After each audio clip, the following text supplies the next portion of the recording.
Queríamos ver con usted un balance, un resumen de lo que va a ser la reforma electoral. Usted es la ponente. Cuando se piensa en la reforma electoral, ¿usted qué piensa como ejes primordiales? ¿Qué es lo que va a cambiar? ¿Qué es lo nuevo que van a ver los electores ecuatorianos después de esa reforma? Bueno, lo primero que tenemos que comprender en efecto es que tenemos un informe para segundo debate que fue aprobado en diciembre de 2017, un debate que inició ya en enero de 2018, incluso hubieron 5 intervenciones. Entonces, eso quiere decir que nosotros tenemos un documento que se está ya debatiendo, que fue construido por la comisión anterior con una coyuntura bastante diferente.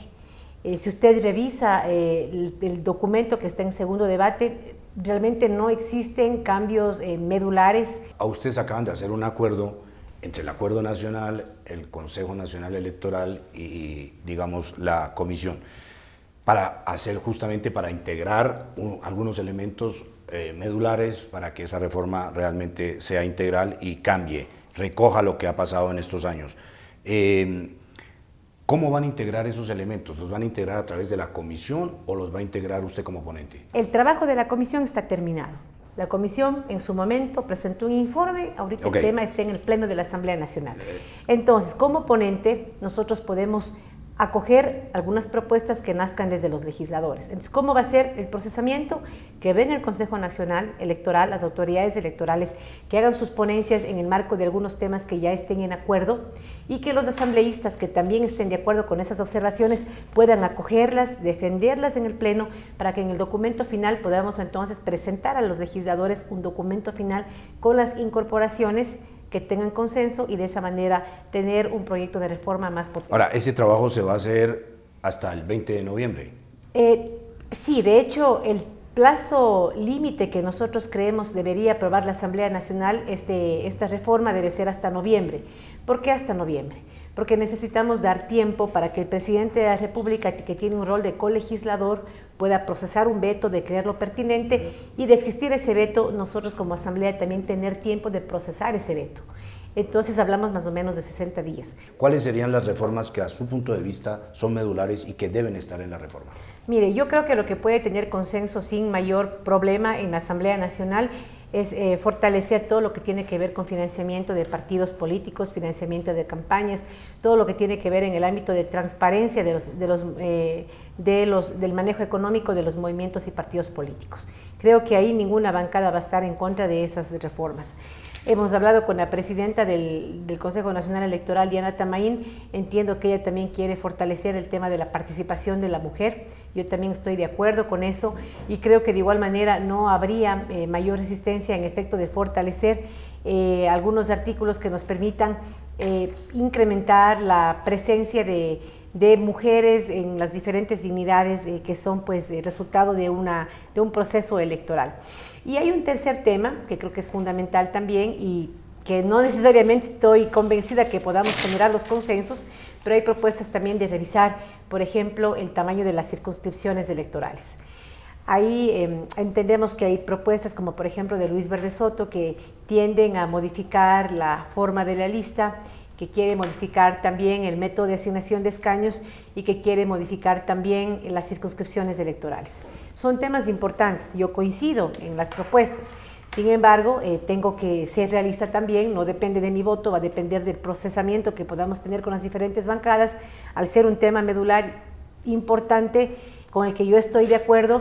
Sin embargo, creo que vamos a tener que procesarlo cuidadosamente porque no estoy segura que podamos tener el respaldo de las otras bancadas políticas. Ahora, sobre el tema del financiamiento, específicamente, que es el primer punto que ha evocado, ¿cómo van a limitar, o sea, cómo piensan limitar y transparentar los gastos electorales? Bueno, sabe que tuvimos una reunión de trabajo ya con Luis Verde Soto y tiene unas propuestas bastante interesantes en este ámbito. Por ejemplo, el poder regular un periodo de pre-campaña electoral.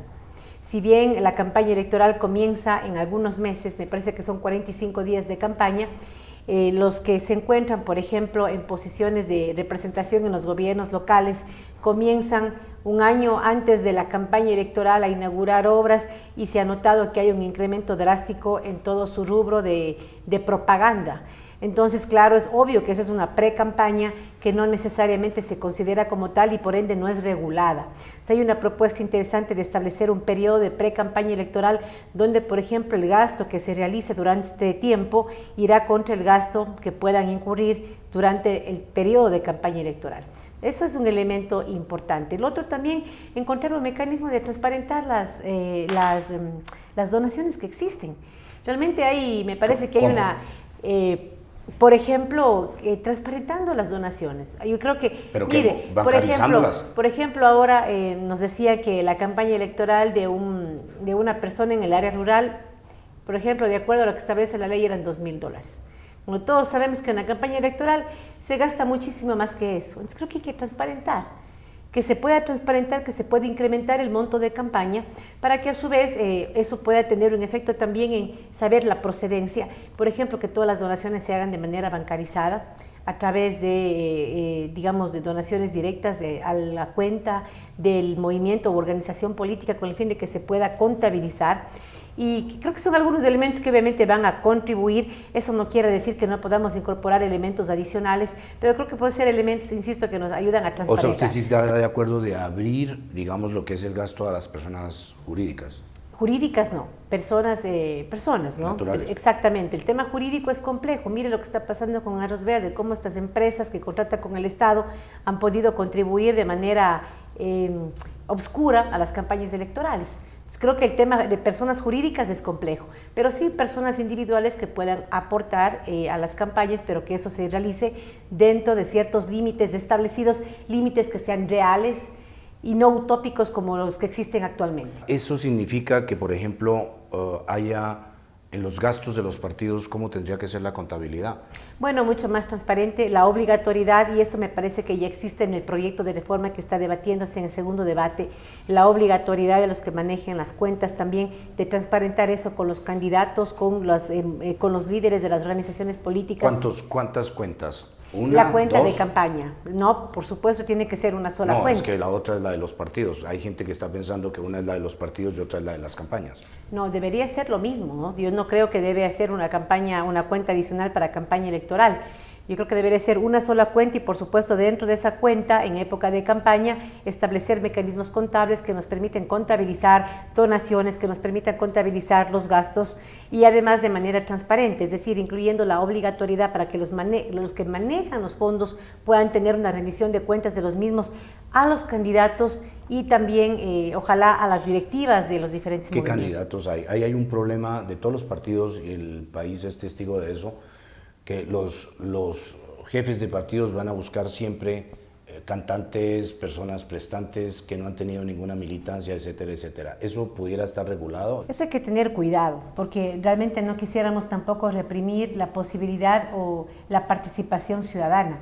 Había una propuesta de que esta es una participación que estaría regulada. Es decir, si tú quieres participar en política, tienes que pasar por aquí. Le veo delicado. En lo personal estaría de acuerdo como militante activa de un movimiento que logró una candidatura no por ser cantante ni futbolista, sino por ser una militante y una líder dentro de mi organización. Pero dudo, por ejemplo, que ese tema pueda tener acogida dentro de las demás tiendas políticas, sí es complejo. La gente se pregunta si va a haber en la ley, por ejemplo, el tema de las primarias. ¿Va a estar regulado para los partidos? Mire, ese es un tema igual que debe ser parte de un debate con las diferentes tiendas políticas. Y le voy a decir por qué. Nosotros en nuestro movimiento hemos tenido proceso de primarias, hemos tenido proceso de elecciones.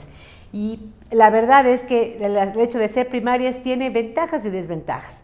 Las desventajas es que siempre No, pero dígame enfrenta... si está de acuerdo o no está de acuerdo, porque siempre en todos los temas hay ventajas y desventajas. Lo cierto es, la pregunta es, ¿usted está de acuerdo o no que haya primarias en los partidos como un tema democrático y que precede justamente las elecciones?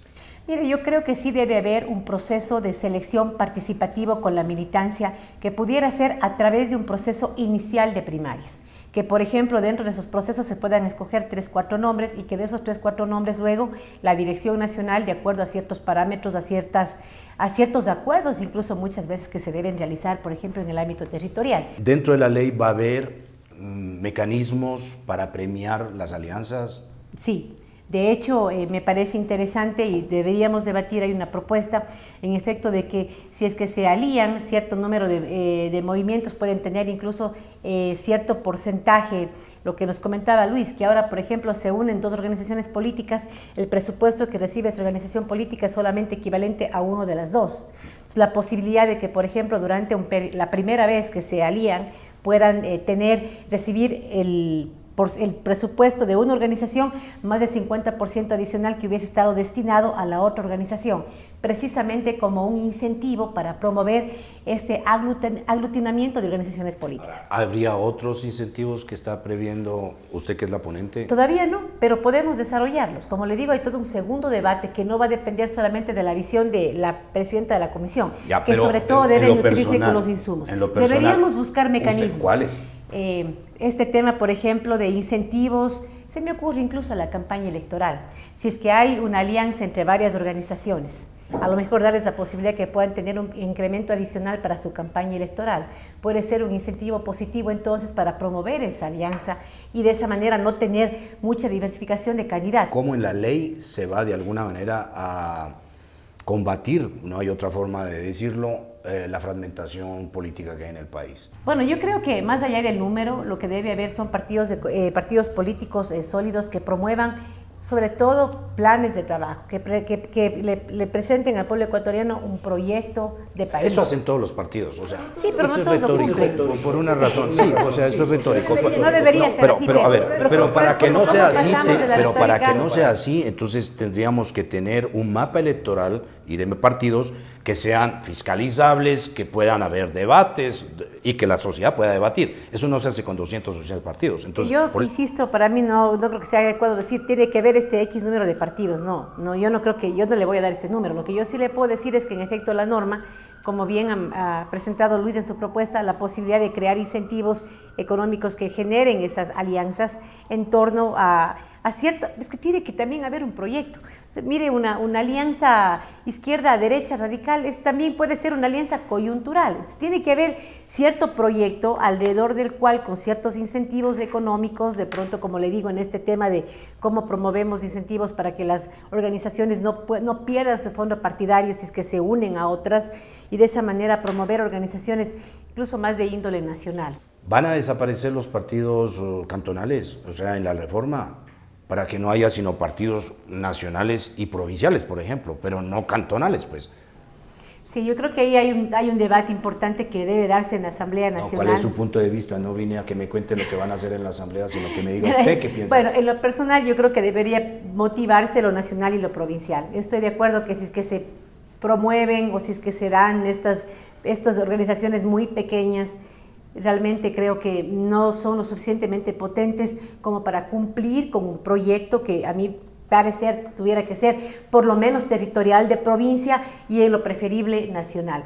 Por tal motivo, por ejemplo, sí estaría de acuerdo que se promuevan más bien organizaciones por lo menos provinciales y no necesariamente cantonales o parroquiales, que me parece atenderían más a intereses de coyuntura y no necesariamente un fortalecimiento del sistema de partidos, que creo que es lo que requiere el Ecuador. Ahora, ya que usted habló de Luis Verde Soto, hay en su propuesta un tema para justo hacer esto, y es, por ejemplo, pedir que haya una reposición del gasto electoral en caso de que los partidos vayan a las elecciones. Entonces se les da el apoyo estatal, pero si no llegan a un porcentaje, tienen que reponer. ¿Usted está de acuerdo?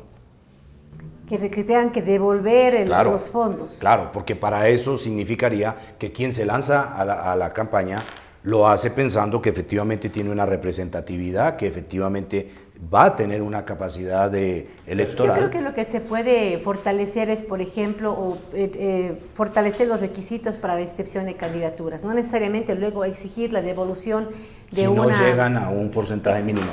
Es un poco complejo. Yo diría más bien que podríamos fortalecer los requisitos para inscribir una candidatura, que una vez que usted se lanza con una propuesta cumple requisitos. Me parece a mí que el filtro debería estar en cómo cuáles son los requisitos, el número de firmas que requiere una persona para poder ser candidato.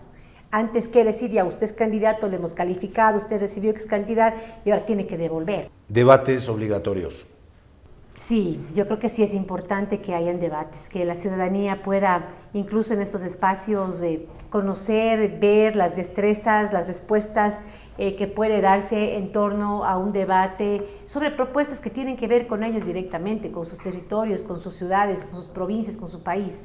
Me parece que sí debe haber un mecanismo que pueda promover esos espacios de encuentro, de diálogo, de debate. ¿Esos debates obligatorios serían en todos los sitios del país o solo en ciudades a partir de un cierto número de habitantes? Podría ser así, incluso para que pueda haber en control y sea manejable para el Consejo Nacional Electoral. Pudiera ser en los cantones principales de las ciudades, de las provincias, a nivel de prefecturas, por ejemplo, que son cargos también importantes, y por supuesto en el ámbito nacional, ¿no? Asambleístas, candidatos presidenciables y demás. Eso significaría que en esos debates debería haber otras reglas para saber si hay, como ocurrió en Guayaquil y Quito, 17 y 18 candidatos para la alcaldía. ¿Quién puede hacer un debate con 18 personas? Bueno, de pronto habría que ver un mecanismo en efecto. Se me ocurre a lo mejor pues que sí, que hacemos a los 5 candidatos que estén imputando las encuestas, después dirán quién hace las encuestas. Esto también puede ser complejo y puede ser manipulable al final del día. Pero yo creo que eso se puede reglamentar al final del día. Creo que la ley es general y creo que ya será una tarea del Consejo Nacional Electoral establecer ciertos parámetros de cómo se podrían desarrollar estos debates. Incluso podríamos debatirlo en efecto, cómo se va a implementar de pronto ciertos niveles de propuestas presidenciales. Creo que no hay mucho problema, no es más manejable por lo general, o de pronto establecer el requisito en el caso de presidentes para este segunda vuelta. Este país ya ha tenido 14 candidatos a la presidencia de la República. ¿Cómo podríamos filtrar? Pero digo, es un problema que la ley debería de alguna manera enfocar, ¿o no? Deberíamos encontrar un mecanismo para que sea implementable. Caso contrario, va a quedar en la norma y no va a tener una implementación O le patean real. el problema a los medios de comunicación diciendo hay debates, háganlos. ¿Y quién hace un debate con 18 candidatos? Sí, se me ocurre realmente, dependiendo las encuestas, a lo mejor a los que encabecen los 5 primeros lugares, algún mecanismo de filtro, pero creo que sí es importante promover los debates en las contiendas electorales. El tema de las encuestas podría estar en la ley de alguna manera, el tema de los exit polls, todo eso debe estar en la ley. Debería estar de alguna manera integrado. Insisto, José, hay varios temas que son fundamentales, que son importantes. Mi preocupación es, en efecto, qué condiciones vamos a tener para poderlos introducir en el proyecto, en el documento final de votación.